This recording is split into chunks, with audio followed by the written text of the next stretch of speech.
अस्सलाम वालेकुम दोस्तों, मैं हूं आपका होस्ट और दोस्त फरहान रशीद और आप इस समय देख रहे हैं हमारा यूट्यूब चैनल मुस्लिम ब्लॉगर। आज 5 मई 2026 है और नहरा शेख की ख़ास जो है कोर्ट में बेल को लेकर के लिए एक हियरिंग थी, जहां पे एनबीडब्ल्यू इशू करने की ईडी के जानिब से एक पिटीशन दाखिला किया गया था। इसके साथ साथ सुप्रीम कोर्ट के ऑर्डर के बारे में भी आज की सुनवाई बहुत इम्पॉर्टेंट थी। सुप्रीम कोर्ट ने 8 अप्रैल 2026 को एक ऑर्डर दिया था, जहां पे नौहरा शेख को कहा गया था कि एक हफ्ते के अंदर जेल अथॉरिटीज़ के सामने सरेंडर होना है। अगर एक हफ्ते के अंदर वो सरेंडर नहीं होती है तो उसके ऊपर एनबीडब्ल्यू इशू करना है करके। तो अब ये हो गया एक बात। अब मैं बताता हूँ ये 8 अप्रैल के बाद क्या क्या किस्से हुए। ये पूरा वीडियो ज़रूर देखना है, क्योंकि 7 मई 2026 को फिर से कोर्ट में हियरिंग है और ख़ासकर हैदराबाद के हीरा गोल्ड के इन्वेस्टरों को ये वीडियो ज़रूर देखना है। और मैं चाहता हूँ कि वो लोग कोर्ट पहुँचे और क्यों पहुँचना चाहिए, क्या ज़रूरत है, क्या रियल फैक्ट है, पूरा रिपोर्ट ज़रूर देखिएगा।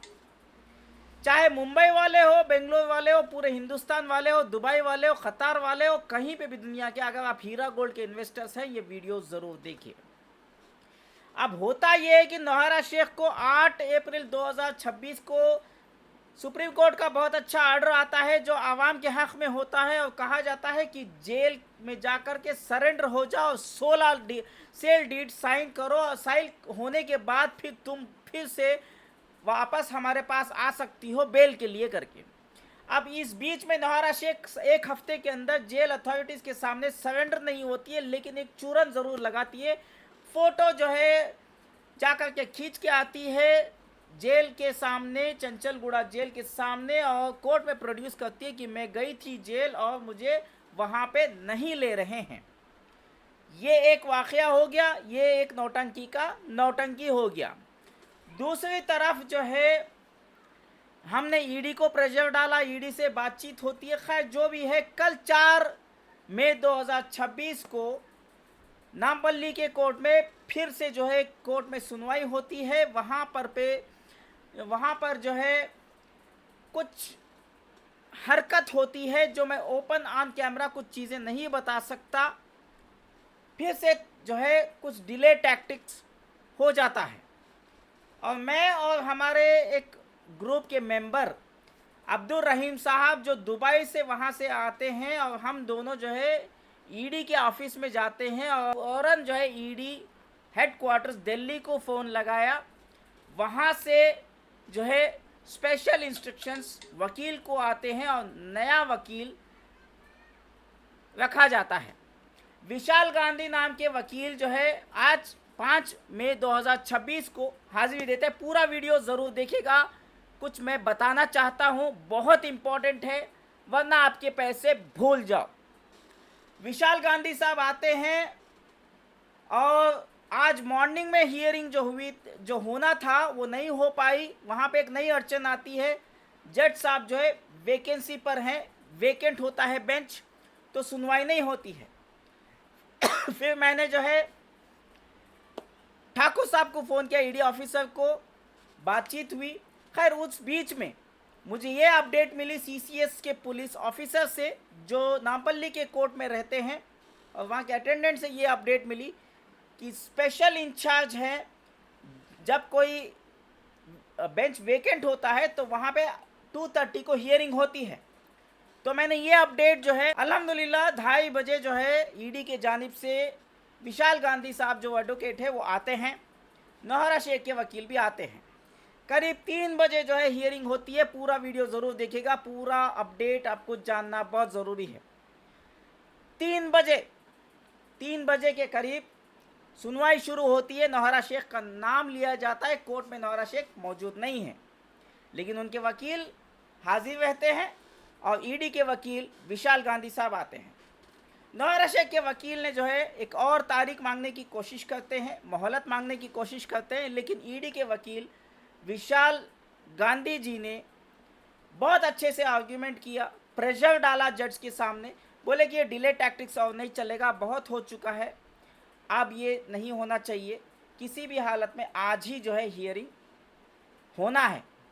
तो जज साहब जो है नौहरा शेख को 4 बजे तक का टाइम देते हैं और कहा जाता है कि एफिडेविट सबमिट करे कि वो चंचलगुड़ा जेल गई थी या नहीं गई थी, वो क्या है स्टेटमेंट सबमिट करने को। फिर 4 बजे दूसरे केसेस की हियरिंग होती रहती है। अचानक से ईडी के वकील विशाल गांधी साहब आते हैं, नौहरा शेख के वकील साहब भी एफिडेविट लेकर के आ जाते हैं। तो जज साहब फौरन जो कार्रवाई दूसरे केसेस की होती है उसको रोक देते हैं और कहते हैं कि ऑनलाइन वीसी के जरिए एएसजी राजू साहब जो हैं वो ऑनलाइन वीडियो कॉन्फ्रेंसिंग के जरिए कोर्ट में आर्ग्यूमेंट के लिए आ रहे हैं। तो बाकी के केस के जितने भी वकील वहाँ पे इंतज़ार कर रहे थे उन्होंने कहा कि इतने बड़े वकील आ रहे हैं और वो एएसजी हैं, बड़े हिंदुस्तान के बड़े अदालत के सुप्रीम कोर्ट के वकील हैं, ठीक है हम पीछे हट जाते हैं और सुनवाई शुरू होती है। करीब 4:20 पर एएसजी राजू साहब वीसी से कनेक्ट होते हैं और आर्ग्यूमेंट शुरू होता है। अल्हम्दुलिल्लाह बहुत अच्छा आर्ग्यूमेंट पेश करते हैं। शुरू से लेकर आखिर तक क्या हादिसा हुआ, नौहरा शेख का केस क्या था, क्या हुआ था, बेल कब ग्रांट हुई थी, डिफ़ॉल्ट बेल कब मिली थी, और अब जो है सुप्रीम कोर्ट का ऑर्डर क्या है, अब फिलहाल पुलिस को क्या करना चाहिए, ईडी को क्या करना चाहिए, नीचे के कोर्ट को क्या करना चाहिए, आर्ग्यूमेंट होता है। इस बीच में नौहरा शेख के वकील आर्ग्यूमेंट में पेश करते हैं, 2 पॉइंट की बातें करते हैं, सेक्शंस का हवाला देते हैं और एएसजी राजू साहब को भी चुप कराने की कोशिश करते हैं। यहाँ पे एएसजी राजू साहब खामोश नहीं बैठते, वो आर्ग्यूमेंट करते हैं। वो बोलते हैं कि सुप्रीम कोर्ट जो है सबसे ऊपर की अदालत है, नीचे की कोई भी कोर्ट, इंडिया का कोई भी कोर्ट इस चीज़ को नज़रअंदाज नहीं कर सकता, ना कोई भी पुलिस डिपार्टमेंट, ना कोई भी कुछ इसमें कर सकता है। नौहरा शेख अगर आकर जो है सरेंडर होती है तो पुलिस को हिरासत में लेना ज़रूरी है और उसको जेल में डालना है। अब इस बीच में जज साहब जो है जेल की सुपरिटेंडेंट को बुलाते हैं, हालांकि पहले ही बुलाया था, वो 4 बजे नहीं आई थी। तो फिर से जो है आर्ग्यूमेंट होता रहता है और नौहरा शेख की एडवोकेट जो है बहुत स्ट्रांग पॉइंट्स डालते हैं। अगर 2 घंटे राजू साहब बात करते तो नौहरा शेख का वकील सिर्फ 1 मिनट बात करता है, सिर्फ 2 पेपर लगाता है, राजू साहब 100 पेपर लगाते हैं। लेकिन इतनी बड़ी अदालत का जो ऑर्डर है इसका मजाक के टाइप आज कुछ हमें हियरिंग में देखने को मिला है। जी हाँ दोस्तों, मैं पूरी जिम्मेदारी के साथ कह रहा हूँ, सुप्रीम कोर्ट का इतना बड़ा ऑर्डर जज साहब भी सीरियसली सवाल कर रहे हैं। सुप्रीम कोर्ट का ऑर्डर है, हम नज़रअंदाज नहीं कर सकते, राजू साहब स्ट्रेस कर रहे हैं, लेकिन नौहरा शेख के वकील साहब कानून की कमज़ोरी को बहुत अच्छे से पेश करते हुए हमारे केस को कमज़ोर कर देते हैं, सुप्रीम कोर्ट के ऑर्डर को भी कमज़ोर करने की कोशिश करते हैं। हालांकि कहीं काफ़ी हद तक वो कामयाब भी हो चुके हैं। अब फिर से राजू साहब इंसिस्ट करते हैं, चलिए जेल अथॉरिटी का क्या है मसला वो देखते हैं, कम से कम जुडिशियल कस्टडी में तो लिया जाए, फिर देखते कौन से जेल में नौहरा शेख को भेजा जाए। जज साहब गुस्सा हो जाते हैं और गुस्सा हो करके पुलिस डिपार्टमेंट से सवाल करते हैं कि जेलर कहाँ है, सुपरिटेंडेंट वुमेन जेल की सुपरिटेंडेंट कहाँ है, फ़ौरन बुलाओ। वो नहीं आती है तो फ़ौरन जो है केस को रोक दिया जाता है। अब इस बीच में जो है दूसरी केसेस की हियरिंग होती है, फिर से जो है जेलर आते हैं और अंदर से मैसेज आता है जज साहब को कि जेलर कोर्ट में पहुंच चुके हैं। जज साहब तमाम केसेस को फिर से रोक देते हैं। अल्हम्दुलिल्लाह हमारे लिए ये बहुत एक अच्छा काम हुआ है। इंसाफ तो अभी भी नहीं मिला, लेकिन कहीं ना कहीं कुछ अच्छे काम जो हुए मेरे आंखों से जो मैंने देखा वो मैं आपको आंखों देखा हाल बता रहा हूँ। फिर क्या हुआ, तीसरी मर्तबा दूसरे केसेस की हियरिंग रोक दी जाती है। करीब 5 बज रहे होते हैं और जेलर को बुलाया जाता है। जेलर जो है सुपरिटेंडेंट मैडम जो है जज साहब को एक लिफाफा देती हैं अब उस लिफाफे में बहुत कहानी लिखी होती है। जेलर मैडम कहती हैं कि नौहरा शेख को लास्ट रिलीज जो है वारंगल की जेल से रिहा किया गया था। तो जज साहब को फिर से गुस्सा आता है और जेलर को कहते हैं ये केस कौन सा है और वारंगल ये बीच में कहां से आया। हम किस केस की बात कर रहे हैं, इस केस के बारे में, वारंगल का केस के बारे में कुछ पता है? तो जेलर मैडम कहते हैं मुझे कुछ नहीं पता। जब पता नहीं है तो उसको लेटर में लिखने की क्या जरूरत है, तुम्हारा मकसद क्या है?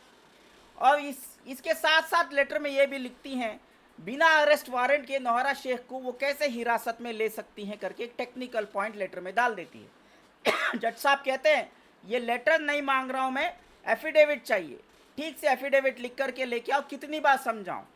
तो पिछली बार भी जज साहब ने जेलर मैडम को एफिडेविट देने को कहा था, लेकिन ठीक से वो जो है एक एफिडेविट नहीं सबमिट कर पाती हैं।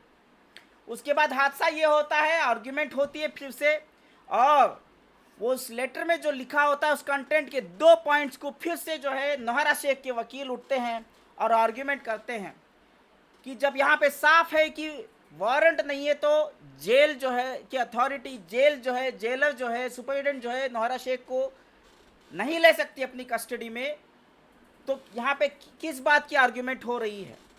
ये जीवाजू साहब फिर से कहते हैं सुप्रीम कोर्ट का ऑर्डर को कोई मिस इंटरप्रेट नहीं कर सकता, ना ही कोई उसको नज़रअंदाज कर सकता है, ना ही कोई उसको जो है लोअर कोर्ट उसमें डिसाइड कर सकती है। लेकिन इसके बावजूद जो है हमें आज इंसाफ मिलते मिलते नहीं मिला।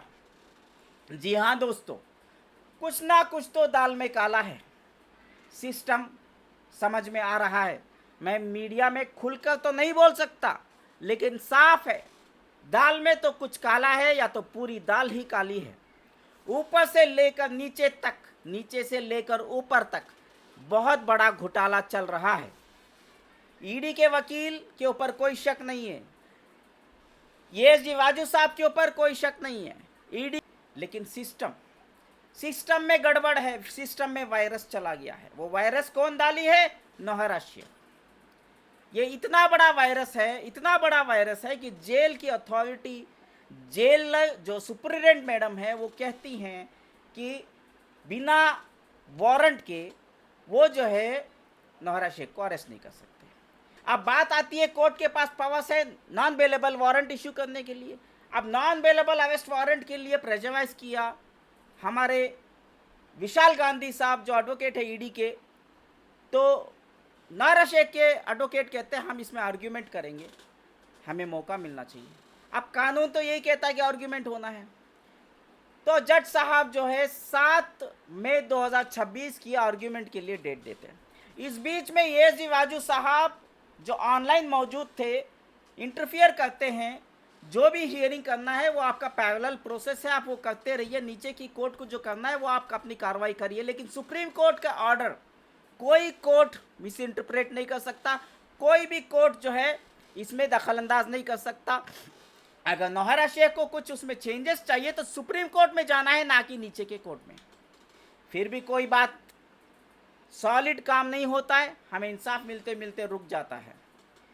ये जीवाजू साहब बोलते रहते हैं, जज साहब बोलते हैं कि हम क्या कर सकते हैं, अगर मैं ऑर्डर देना है तो अगली तारीख को दूंगा। ये जीवाजू साहब कहते हैं सुप्रीम कोर्ट का ऑर्डर है, तो ये जीवाजू साहब कहते हैं नहीं मैं 7 तारीख को ऑर्डर सुनाऊंगा, क्योंकि मुझे भी जो है पेपर्स देखने हैं, डॉक्यूमेंट्स देखते हैं। और वो कहते हैं एक उनको एक अच्छा बहाना भी मिल गया, रेगुलर जज नहीं है वो एक इंचार्ज जज है, इंचार्ज ऑफिसर हूँ, मैं फैसला लेने से पहले 100 बार सोच करके देना होता है करके 2 दिन के बाद का वक्त देते हैं।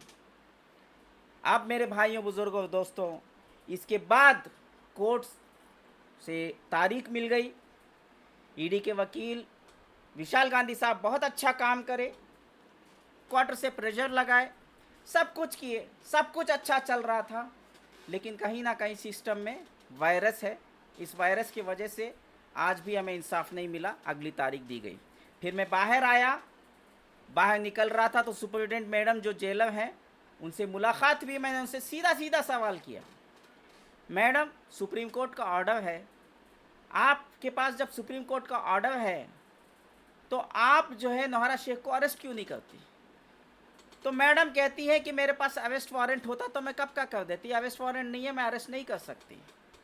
और सुप्रीम कोर्ट ने मुझे नहीं लिखा है कौन से जेल को है, ये क्लैरिटी नहीं है, मैं कैसे अरेस्ट कर सकती हूँ।